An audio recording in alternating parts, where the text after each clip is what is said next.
My friend, your kindness, I am saying, is that many of you are killing your future by trying to please everyone around you. You are so busy being nice that you have no time left to be great. Let me tell you about something that happened to me years ago.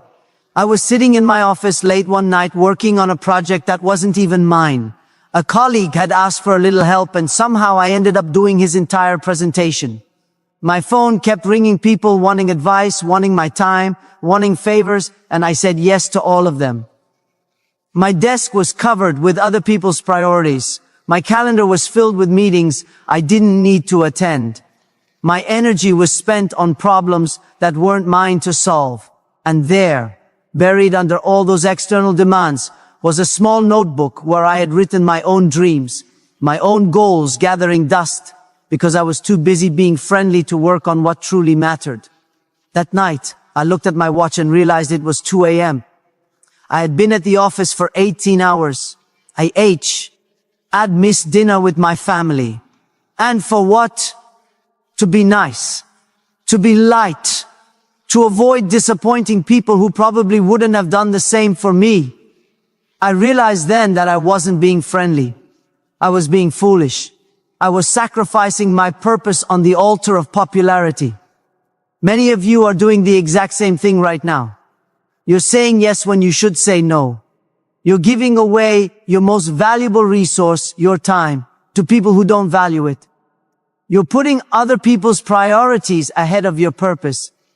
Being too friendly isn't kindness. It's a form of self-sabotage. When you try to please everyone, you end up pleasing no one, especially not yourself. Your relationships become unbalanced. People start to expect your sacrifice. They begin to see your time, your energy, and your resources as something they're entitled to. And worst of all, you start to believe it too. The most dangerous thing about being too friendly isn't what it makes others do. It's what it makes you be. Believe about yourself.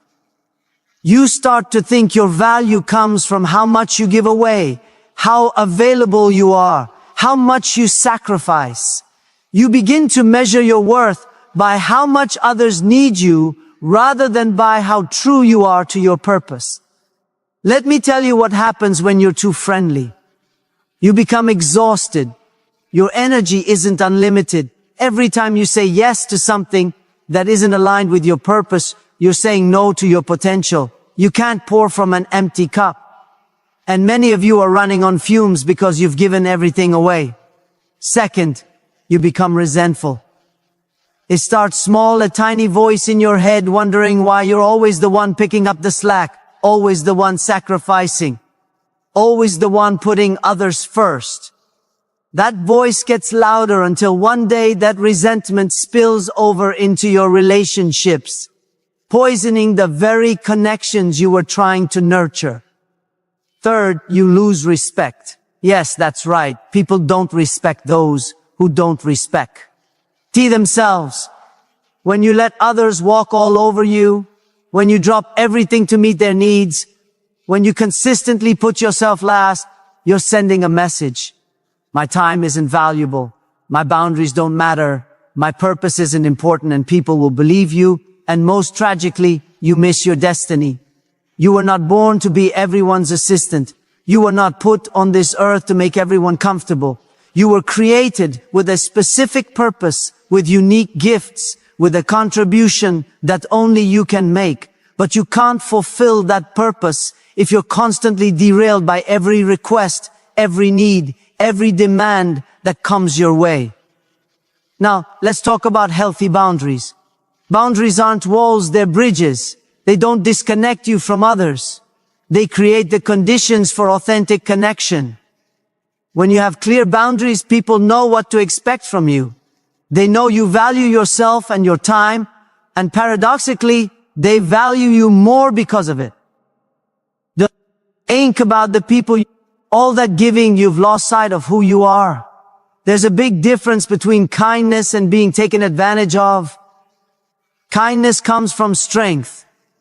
It's a choice you make from a place of self-respect and abundance. Being taken advantage of comes from weakness. It's what happens when you don't value yourself enough to establish healthy boundaries. Kindness says, I see your need and I choose to help because I care. Being taken advantage of says, I have to meet your need because I'm afraid of your disapproval. Kindness is giving what you can without resentment. Being taken advantage of is giving what you can't and resenting it afterward. Kindness fills you up. Being taken advantage of drains you. I've watched too many talented people waste their potential because they couldn't say no. I've seen brilliant minds stuck in mediocrity because they were too busy meeting everyone else's expectations to pursue excellence. I've witnessed people with world-changing ideas never change a thing because they were too friendly to rock the boat. Don't let that be your story. Let me tell you about Marcus, a brilliant young man I mentored some years ago. When I first met him, he was working 80 hours a week at a job he hated because he didn't want to disappoint his boss. His weekends were consumed by family obligations, not because he wanted to be there, but because he couldn't bear to say no. His friends regularly took advantage of his generosity, borrowing money they never repay, showing up at his apartment unannounced, expecting him to drop everything for them. Marcus was everyone's friend, but he had no time to pursue his own dreams. He wanted to start a business, but between his job and all his friendships, he could barely find time to sleep, let alone build something of his own. One day I asked him a simple question. Marcus, what would happen if you disappeared tomorrow? He looked confused, so I explained. If you vanished, your company would hire someone else. Emily would find other ways to handle their issues. Your friends would find someone else to take advantage of. Life would go on without you. But your purpose, that unique contribution only you can make, would die with you. That hit him hard. He realized he'd been living as if his only value was in what he could do for others, not in what he was created to do. Over the next year, Marcus transformed his life. He set office hours and stuck to them. Despite his boss's initial resistance, he started saying no to family demands that weren't emergencies. He had honest conversations with his friends about their one-sided relationships. Some of those friendships ended, and that was painful but necessary. With his new boundaries, Marcus found time to work on his business idea. He started small, working evenings and weekends as his business grew. He reduced his hours at his job. 2 years later, he quit altogether to run his company full-time. The most interesting part, the people who truly cared, about Marcus, the ones who valued him for who he was, not just what he could do for them, respected his boundaries. Those relationships grew stronger, deeper, more authentic. The relationships that couldn't survive his boundaries weren't worth keeping in the first place. Today, Marcus employs 15 people. His business helps small farmers get their products to market, improving both their livelihoods and food access in underserved communities. He's making a difference in the world, a difference that never would have happened if he had kept being too friendly. I'm not saying you should stop caring about people. I'm saying you should start caring about your purpose even more. Think about an airplane emergency. What do they tell you? Put your own oxygen mask on first before helping others. Why? Because if you pass out from lack of oxygen, you can't help anyone. The same principle applies to your life. If you're constantly giving all your energy away, you'll have nothing left for your purpose.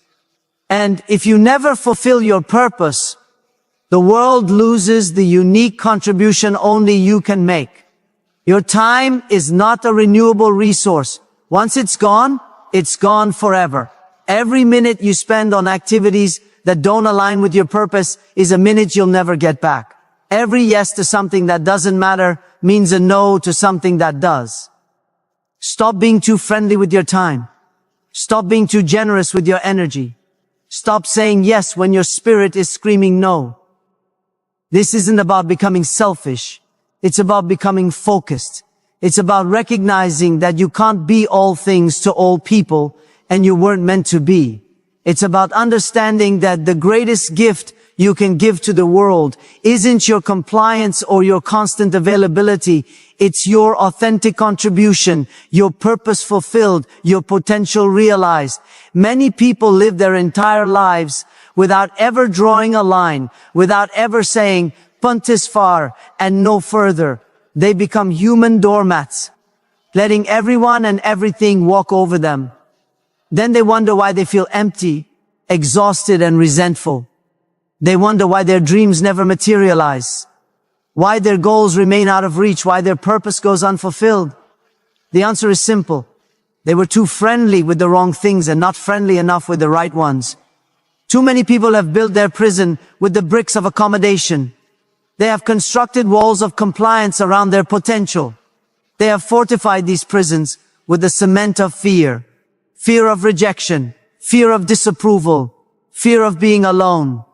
And now they sit inside these structures they've built, wondering why their lives feel so confined, so limited, so far from what they dreamed.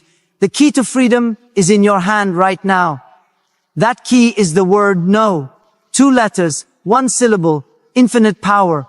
When you learn to say no to what doesn't serve your purpose, you create space to say yes to what does. Most people have this backward. Why say yes to everything, then wonder why they have no room for their priorities. Your no is as important as your yes, maybe more important. Every great achievement in history came from someone who said no to distractions and yes to focus. Every breakthrough, every innovation, every movement forward happened because someone refused to scatter their energy and instead concentrated it on what mattered most. I have seen countless talented people who couldn't say no. They were smart, capable, full of potential, but they never achieved what they were capable of because they couldn't refuse the constant demands on their time and energy. Meanwhile, I've watched people with half their talent accomplish twice as much simply because they understood the power of no. No is not a rejection of others. It's a protection of yourself, your time, your energy, your purpose. It's an acknowledgement that your resources are finite and must be stewarded wisely. The strongest people I know aren't the ones who say yes to everything. They're the ones who know exactly when to say no.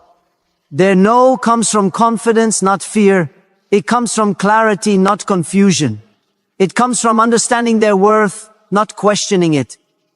Many of you spend your days reacting to other people's urgencies, responding to every buzz of your phone, every notification, every request for just a minute of your time.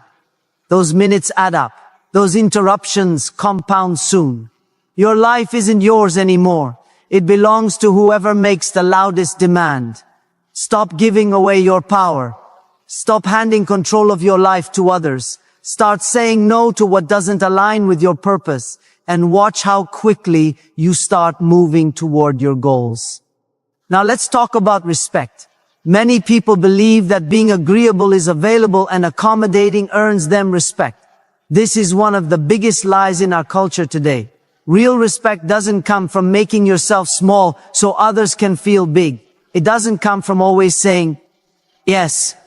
It doesn't come from being everyone's doormat. Respect comes from integrity, from standing for something, from having principles that don't bend with every gust of popular opinion. It comes from valuing yourself enough to expect others to value you too. It comes from knowing your worth and refusing to accept less. When you have clear boundaries, when you say no to what doesn't serve your purpose, people might be temporarily disappointed or even angry, but in the long run, they will respect you for it. They will understand that your time and energy are valuable. They will see that you are someone who knows their worth. Contrast this with what happens when you're too friendly, too available, too eager to please. Initially, people might seem happy with you, but over time, they start to take you for granted. They expect your sacrifice. They assume your compliance. And slowly, subtly, they begin to lose respect for you. I've seen this pattern play out hundreds of times. The person who never says no becomes the person everyone asks first, not because they value them, but because they know they won't refuse.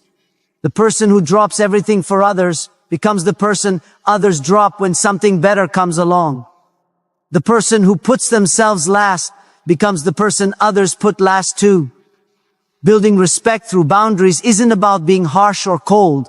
It's about being clear and consistent. It's about communicating your expectations and holding to them. It's about teaching others how to treat you by how you treat yourself.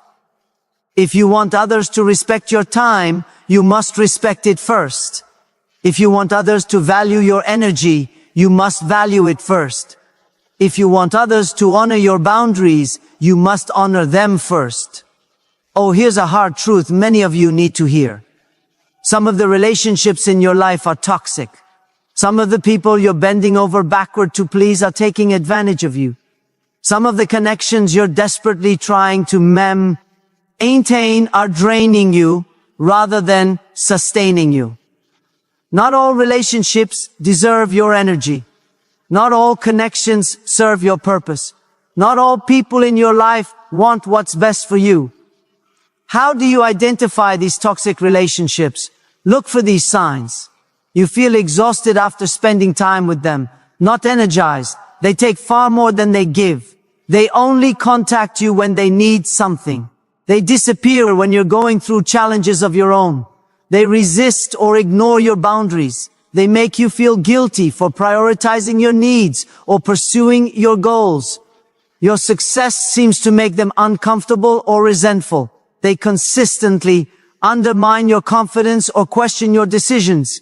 You find yourself apologizing for things that aren't your fault. You feel like you're walking on eggshells around them. If several of these signs sound familiar in a relationship, you need to make some hard decisions. Sometimes the most loving thing you can do both for yourself and ultimately for them is to create distance. Some relationships need healthy space. Others need to end entirely.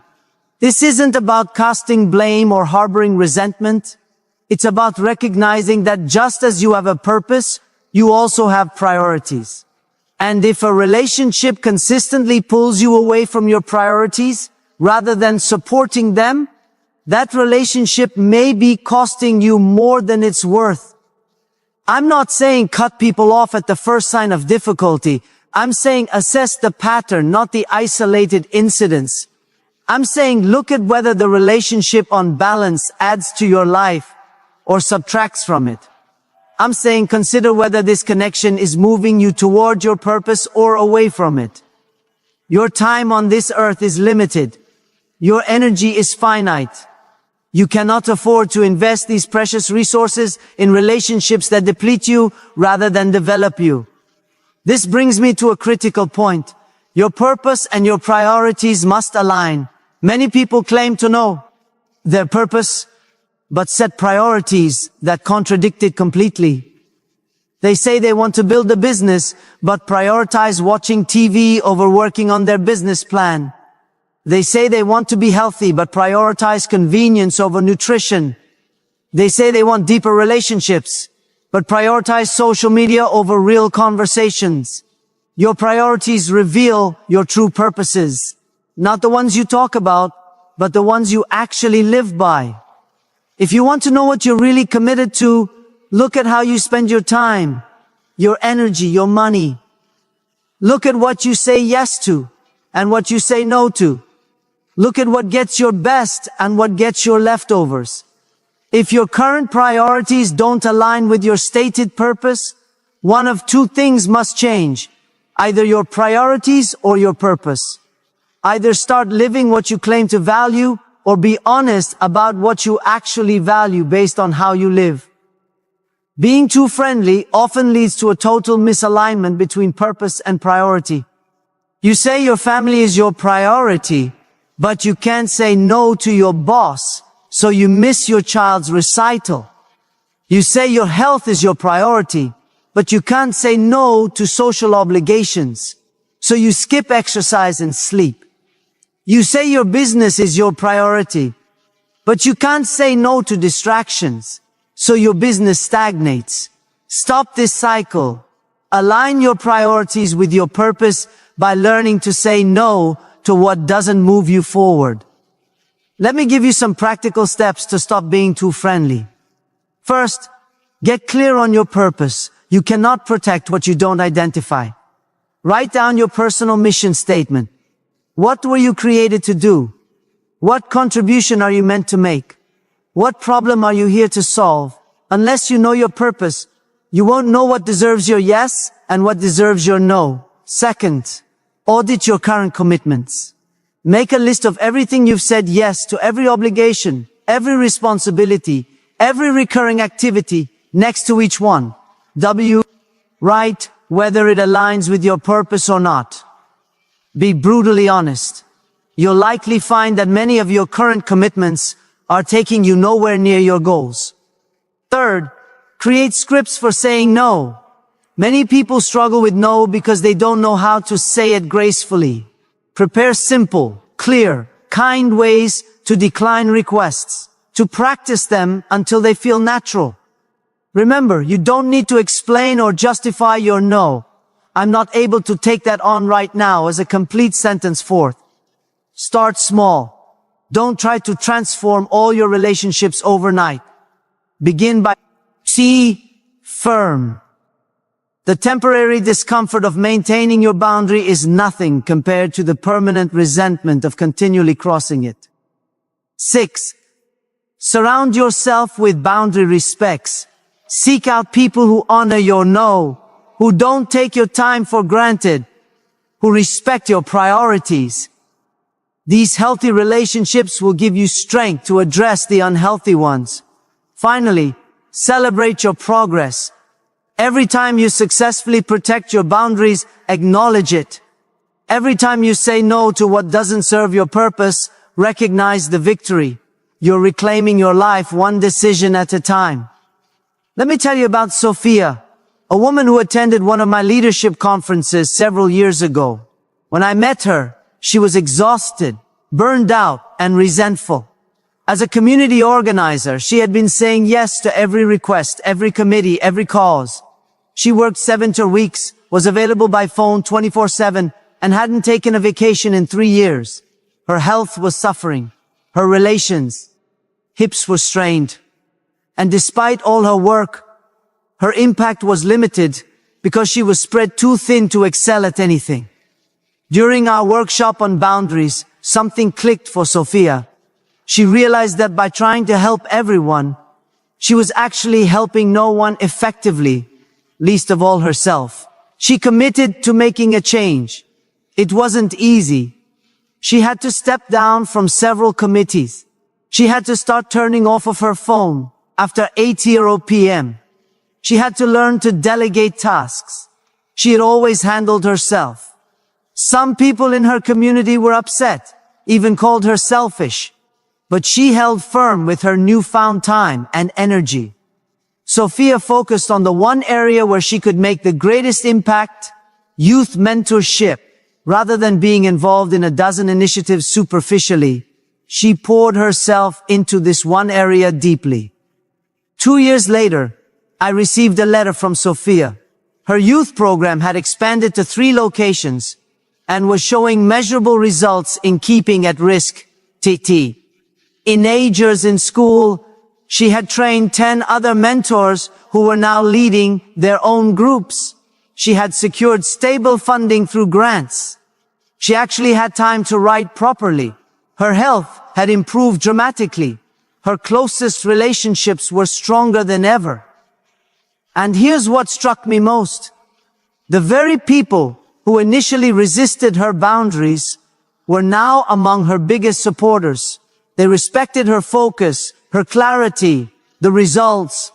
By stopping being too friendly, Sophia had actually increased her positive impact on her community. Your story can follow a similar path.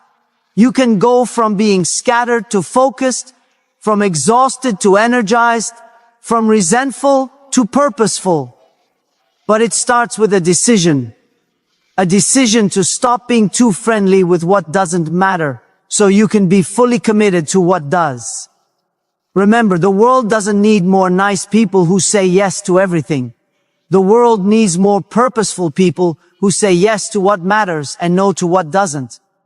The world, it doesn't need more people pleasers. It needs more difference makers. And you cannot make a difference if you're too busy making everyone happy.